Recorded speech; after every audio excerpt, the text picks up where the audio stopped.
Só quero ler um versículo do capítulo 11 de Hebreus, que é o versículo 24, e depois nós vamos ocupar o nosso lugar e meditarmos com uma palavra, um pensamento. Preciso falar muito lentamente, minha garganta está bem dolorida.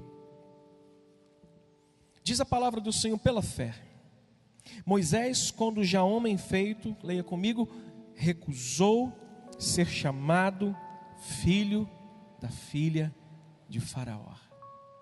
Nosso Deus e Pai, prepara os nossos corações e fala conosco nesta noite, em o nome de Jesus. Amém.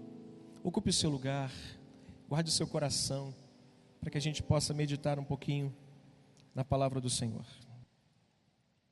Para a gente entender um pouquinho o que o escritor aos Hebreus está fazendo, falando aqui, a gente precisa entender um pouquinho o conteúdo dessa carta, qual o principal assunto que essa carta aborda, para a gente entender o porquê que ele usou Moisés como exemplo para nós nesses dias e para aqueles que necessitavam de ouvir uma palavra de encorajamento. Qual o principal tema da carta aos Hebreus? Progresso espiritual. A continuidade da vida cristã, a continuidade da fé no coração daqueles crentes judeus convertidos que estavam enfrentando inúmeros problemas na sua caminhada, na sua trajetória. Problemas esses que é identificado através de toda a epístola aos Hebreus, porque eles estavam tendenciosamente, em virtude desse pouco progresso espiritual que é identificado lá no capítulo 2, onde eles estavam até negligenciando a fé, e o escritor diz: como nós escaparemos se nós negligenciarmos tão grande salvação? Então o foco desse assunto, o foco do tema de Hebreus é o progresso, é a continuidade da vida espiritual que estava sendo deixada, estavam em ponto morto na sua trajetória espiritual. E um dos problemas que ocasionou isso, e o problema que levou aqueles crentes, foi um afastamento da presença de Cristo e uma volta ao judaísmo, uma volta àquilo que um dia fora esquecido por eles, e que agora, com a perseguição, com as lutas, esse judaísmo estava voltando ao coração daquele povo. Por quê? Porque eles encontraram um meio de fugirem da perseguição, voltando às velhas práticas. Eles não queriam enfrentar as dificuldades de frente, portanto era melhor para eles fazer o quê? Voltar às práticas antigas. Se caminhar com Cristo dá tanto trabalho, eu vou deixar de caminhar com Ele. O pensamento era esse. Então eles não tinham progresso espiritual. E o escritor começa a abordar assuntos aqui, porque eles estavam sendo sufocados pelas perseguições. Alguns dos crentes estavam abandonando as congregações, e ele fala: não abandone a congregação, como é costume de alguns fazerem. Então, para a gente entender o que o escritor está falando, usando o exemplo de Moisés, a gente precisa voltar, a gente precisa olhar para esse texto e saber por que ele escreveu, para quem ele escreveu e quais foram os motivos que levou esse escritor a fazer isso. E uma das coisas principais que estava acontecendo com aqueles crentes era o abandono da confiança em Jesus. Quando nós chegamos no capítulo 10, versículo 39, a partir do verso 39 ele vai dizer: nós, porém, não somos daquele que retrocedem para a perdição, para o judaísmo. Nós não somos daquele que retrocedemos para as coisas antigas, para aquilo que já passou, mas nós somos daquele que perseveramos, somos da fé para a conservação da nossa alma. Quando chega no capítulo 10, no verso 39, no final desse convite, ele não só admoesta os crentes a não abandonarem a confiança, ele não somente faz isso, mas ele apresenta 3 razões. Olha para mim rapidinho. Ele apresenta 3 fortes razões para que aqueles crentes pudessem prosseguir na sua caminhada. Depois dele ver um grupo abandonando, de um grupo deixando a confiança, um grupo querendo abandonar a Cristo por causa das perseguições, ele diz: calma, eu vou apresentar algumas razões para vocês não fazerem isso. Primeira razão, versículo 1, a fé é uma certeza.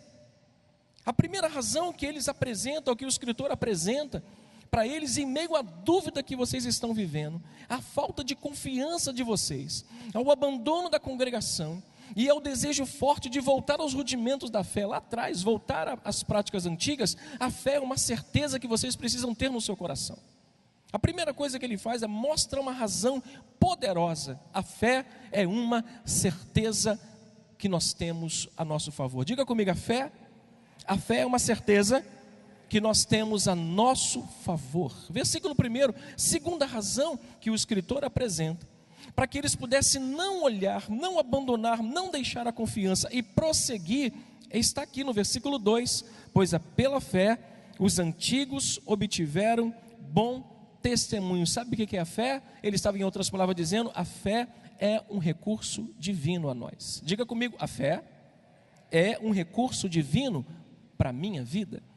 Segundo motivo, segunda razão pela qual ele apresenta, para que aquele povo não voltasse ao judaísmo, para que eles não abandonassem. Olha o versículo 35 do capítulo 10, não abandoneis portanto a vossa confiança, ela tem grande galardão, com efeito, vocês têm necessidade de perseverança. Para quê? Para que vocês, depois de havendo feito a vontade de Deus, possam alcançar a promessa.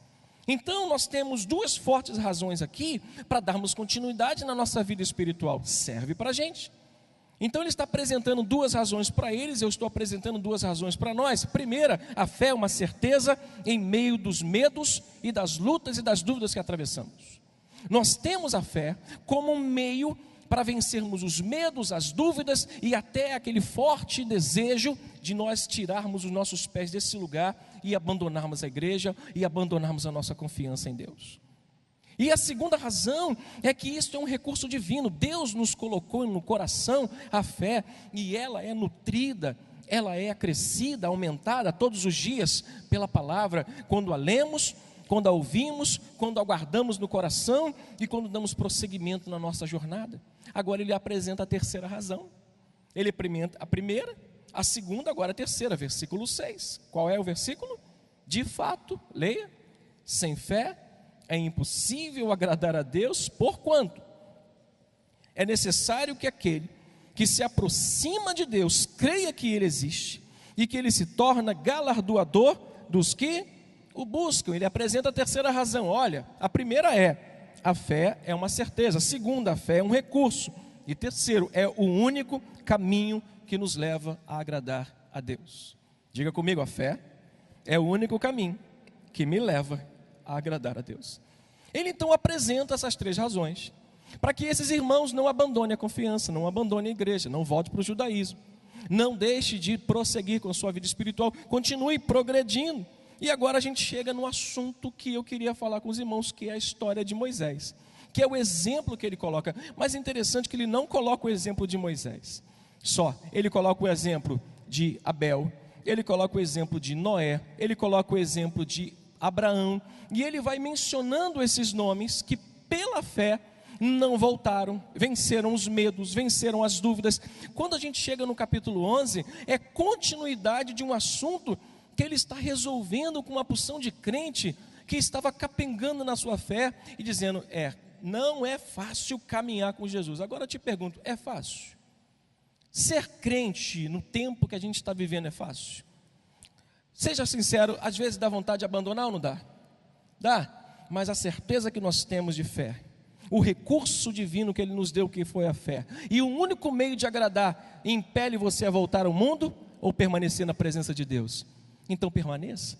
Então ele olha, nós olhamos para esse texto e vimos que é uma continuidade de um assunto do capítulo 12, tanto do capítulo 10, tanto que o capítulo 12 é também continuidade do assunto do capítulo 10, quando ele fala assim: portanto, ele está dizendo assim: portanto, tudo o que eu falei de Moisés, de Abraão, de Isaac, que eu falei de Raabe, que eu falei de todos os heróis da fé, portanto, também nós, visto que temos a rodear-nos quem? Esta grande nuvem de testemunha. Quem eram essas testemunhas? Moisés, Abraão, Isaac, Abel e todos os demais que venceram. Ele está dizendo: prossigamos, ou seja, desembaracemos-nos de todo o peso do pecado que tenazmente nos assedia. Aí ele diz: corram, corram, não é para andar, corram, Ele está encorajando esse grupo de crentes que estavam capengando, dizendo: eu vou embora da igreja, a vida é muito difícil, meu milagre não vem, a minha bênção não alcança a minha bênção. E ele está dizendo: olha, portanto, nós que já vimos, já ouvimos e sabemos, e temos essas nuvens de testemunha diante de nós, corramos com perseverança, não abandonemos o pecado, os desejos de ir embora da igreja, os desejos de abandonar a confiança, e corramos com perseverança. Aí ele coloca o versículo 2 fazendo o quê?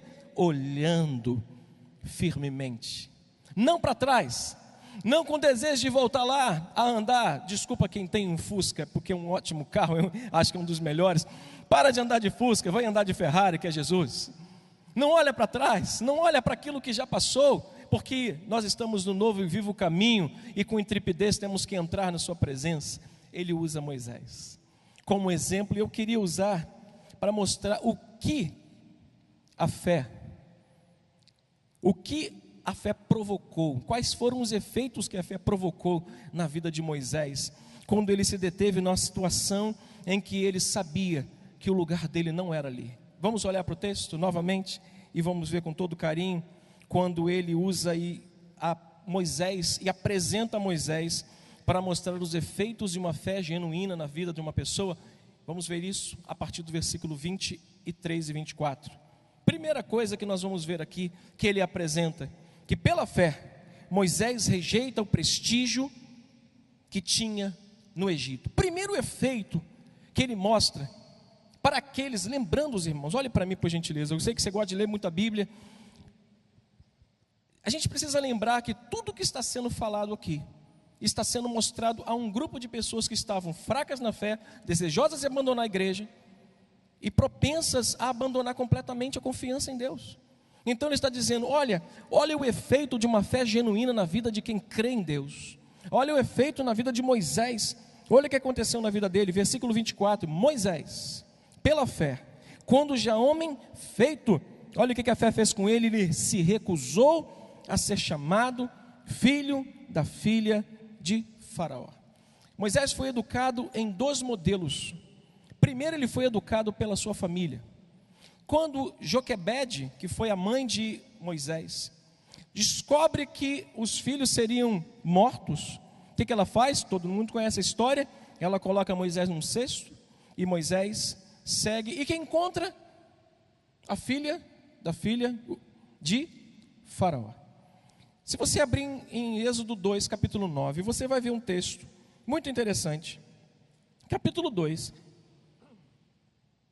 a partir do versículo 9, aliás, até o versículo 9, diz: fosse um homem da casa de Levi, e casou-se com uma mulher descendente de Levi, e a mulher concebeu e deu luz a um filho, e vendo que era formosa, escondeu-o por 3 meses.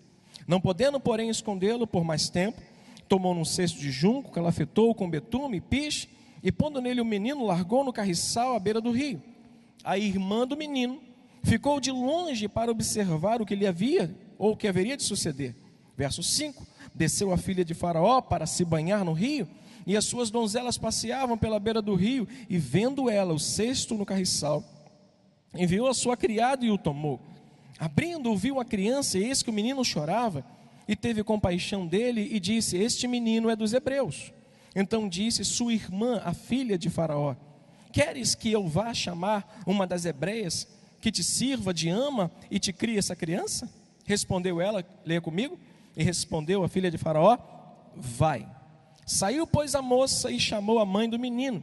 Então lhe disse a filha de Faraó, leia comigo com atenção: leva este menino, cria amor, pagar-te-ei o teu salário. E diz o texto: a mulher tomou o menino e o criou. Ele teve duas educações. Ele foi criado inicialmente, a gente não consegue entender aqui, a Bíblia não apresenta o tempo em que Joquebede criou o seu próprio filho, deixou, depois lhe trouxe de volta. Em que aquelas hebreias que estavam ali criou, ensinou a Moisés. O tempo nós não sabemos, mas nós sabemos que ele teve uma educação em que levou Moisés a crer num só Deus, a saber que aquele povo era o povo dele, e que ele tinha uma raiz que, por mais que o fruto dele fosse do Egito, a sua raiz era de Deus. Por mais que ele pudesse ver que ele estava crescendo no palácio, que ele teria uma educação nas ciências do Egito, que ele seria conhecedor de muita coisa do mundo, ele tinha uma raiz poderosa, plantada por aquele que tinha criado, plantada por aquele que recebeu o salário da filha de Faraó para colocar lá.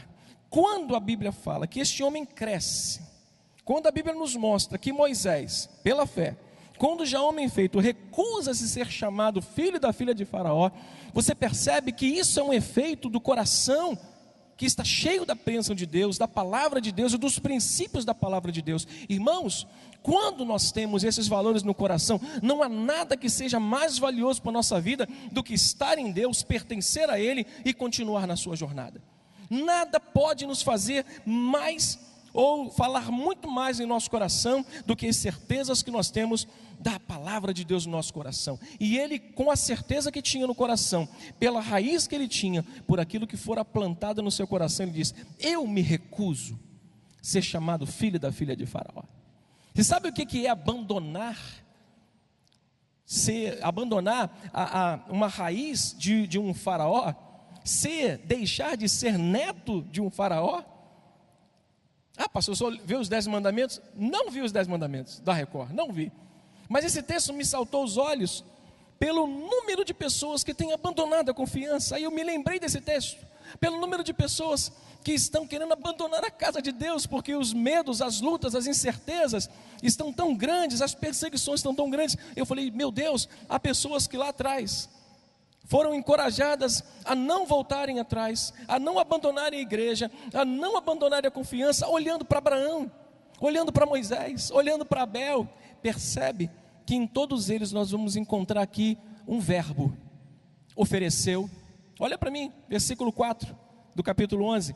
Abel ofereceu, Enoque transladado para não foi achado porque Deus o transladara, pois da sua transladação obteve um bom testemunho que agradara a Deus. Versículo 7, Noé, divinamente instruído acerca dos acontecimentos que ainda haviam que não se viam, e sendo temente a Deus, olha o verbo, aparelhou.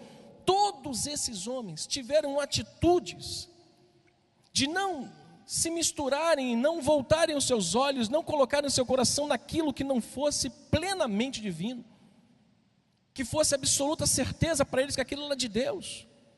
Meus irmãos, olha para o texto mais uma vez e você vai ver que esse homem preferiu ser maltratado junto com o povo de Deus. Ele deixa de ser neto de Faraó para se tornar um do povo, líder de escravos. Deixar de ser neto para ser líder de escravos. Isso, irmãos, é um efeito de uma fé genuína que transforma a vida de um homem. Só quando essa verdadeira fé entrar no nosso coração, nós seremos capazes de olhar para o mundo e falar assim: nós rejeitamos tudo. Quando nós batizamos aqui, nós fazemos uma profissão de fé lá dentro. Vocês rejeitam o mundo e os seus encantos. Os batizandos dizem: sim, nós rejeitamos. Vocês rejeitam os manjares do diabo e tudo que ele pode nos oferecer? Sim, nós rejeitamos. Vocês rejeitam esse mundo e tudo que ele pode nos oferecer? Eles rejeitam. Mas só pela fé, irmãos, nós temos condição de fazer isso que Moisés fez. Foi educado por uma família pobre, foi educado por uma família que não tinha muitos recursos, mas uma raiz que fez com que aquele homem, quando crescesse, pôde olhar e falar assim: isso é mais importante do que toda a ciência, de todo o poder e de tudo aquilo que possa esse mundo me dar. Irmãos, Moisés se recusou a ser alguém de prestígio no palácio, preferiu ser líder de escravo a ser grande lá no Egito, porque mantinha em Deus, nele, uma fé genuína. O fato desse homem rejeitar o prestígio lá no Egito, o fato dele ter aceitado andar com os escravos e não andar com os egípcios, nos mostra que a experiência é a prova, ou nos mostra que essa experiência dele é a prova que a verdadeira fé bíblica, que contém essa palavra, a verdadeira fé implica em duas coisas: primeiro, obedecer a Deus, e segundo, enfrentar as circunstâncias sem medo das consequências. Esse homem disse: eu não tenho medo de ser maltratado, eu não tenho medo de ser rejeitado, eu não tenho medo de ser recusado. Por quê? Porque pela fé eu me recuso a aceitar a ser quem um dia eu fui. É só pela fé, irmãos, que a gente consegue rejeitar o nosso passado e dizer: a minha vida está em Cristo, escondida, oculta, e Ele está escrevendo a um povo que estava abandonando a igreja, que estava abandonando a confiança e que tinha que rapidamente olhar firmemente para os olhos de Deus, olhar firmemente para Cristo. Romanos 8,17, se você quiser abrir, eu vou te deixar à vontade, mas eu já tenho ela escrita aqui. Diz assim o texto, o apóstolo Paulo escrevendo aos Romanos, diz, versículo 17: se somos filhos, somos também herdeiros, herdeiros de Deus e co-herdeiros com Cristo. Se com Ele sofremos, também com Ele, disse Paulo, nós seremos glorificados. Você sabe qual é o preço de um abandono das coisas desse mundo? Ser aceito por Deus e lá no final, como disse Paulo, ser glorificado com Ele. Se com Ele nós sofremos, se por causa das escolhas que fizemos para andar com Cristo, nós pagamos os nossos preços, nós somos rejeitados, nós somos perseguidos, com Ele seremos glorificados. Diga para o irmão que está do seu lado: a fé nos recompensa. Quando a gente vai ver isso? Lá no final desse texto. Olha o que diz Mateus 19, 29. Mateus capítulo 19, versículo 29.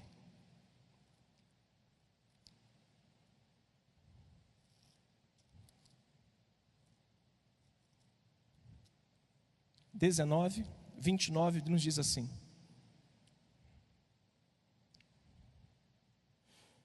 Jesus respondendo,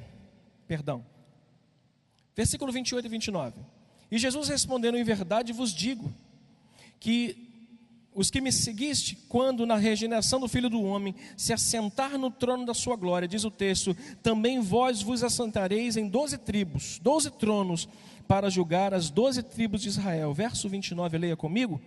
E todo aquele que tiver deixado casas, ou irmãos, ou irmãs, ou pai, ou mãe, ou mulher, ou filhos, ou campos, ou por causa do meu nome, receberá o quê? Muitas vezes mais, e herdará a vida eterna. Inclua aí o Egito.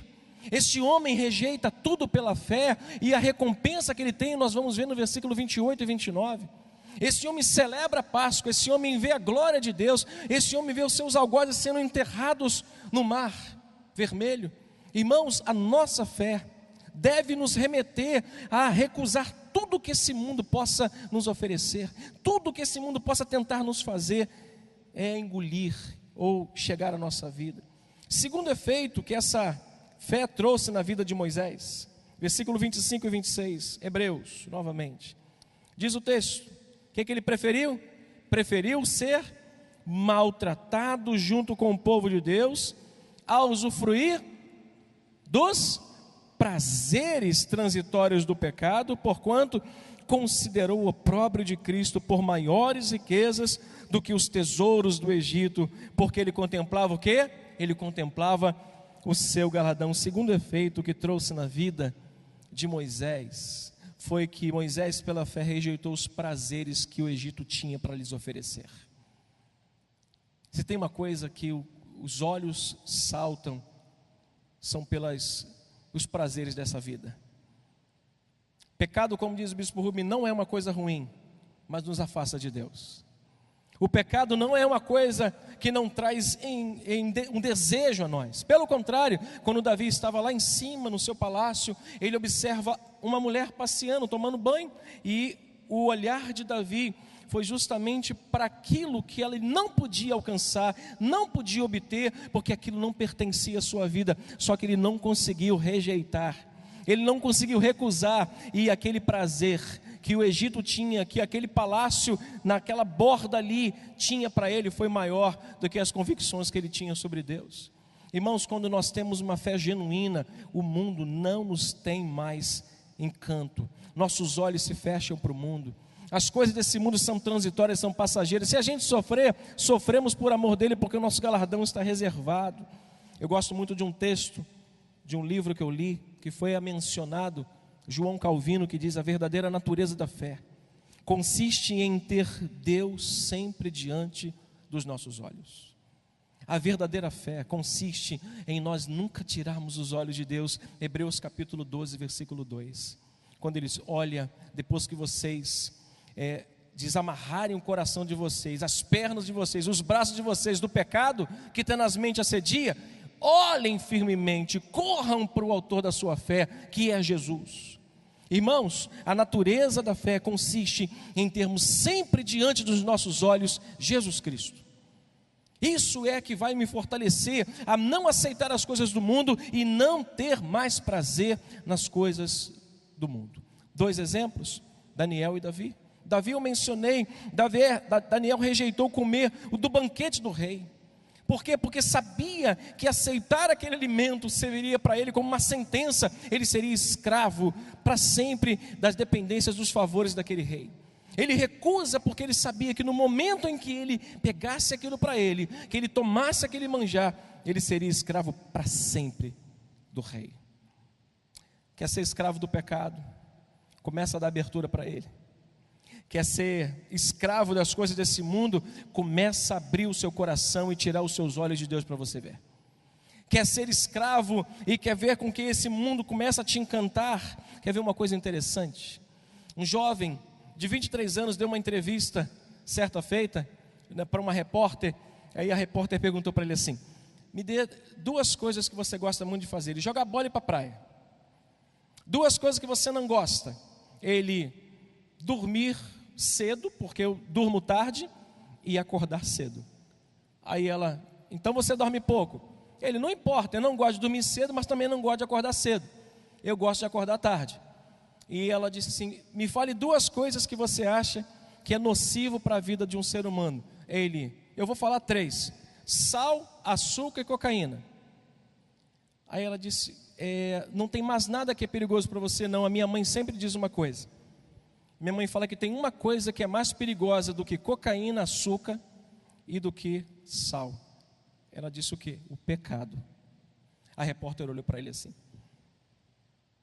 Aí ela perguntou: por quê? Porque o pecado é pior do que açúcar, pior do que o sal e pior do que a cocaína, ou açúcar, o sal e a cocaína. E disse: porque tudo isso faz com que o meu corpo pereça. E o rapaz era um rapaz desviado. Tudo isso faz com que o meu corpo pereça, mas só o pecado faz com que a minha alma pereça para sempre.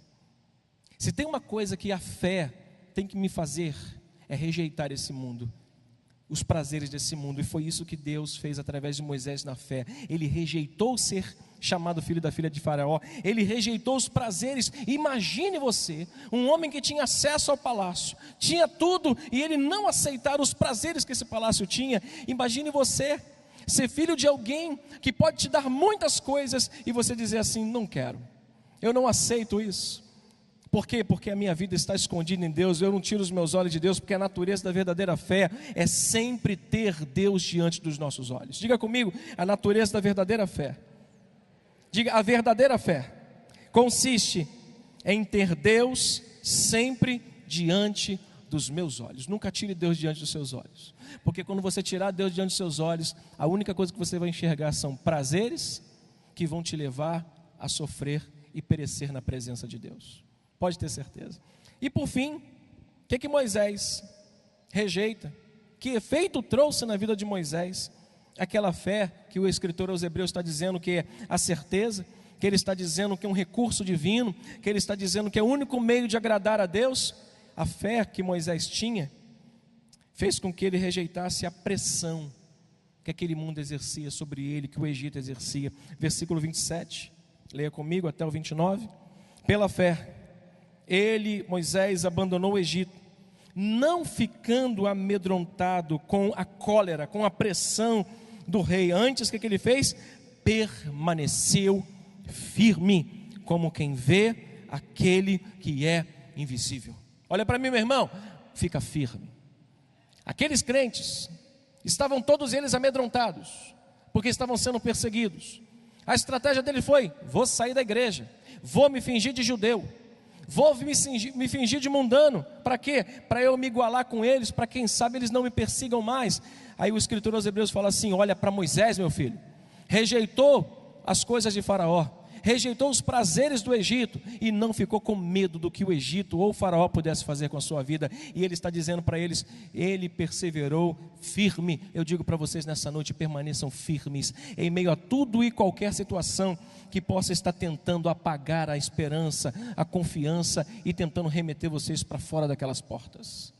Permaneçam firmes, não tenham medo das situações que podem vir contra nós. Mais uma vez, lendo esse livro, João Calvino escreve: a fé vê coisas mais elevadas e ocultas em Deus do que os nossos sentidos podem perceber.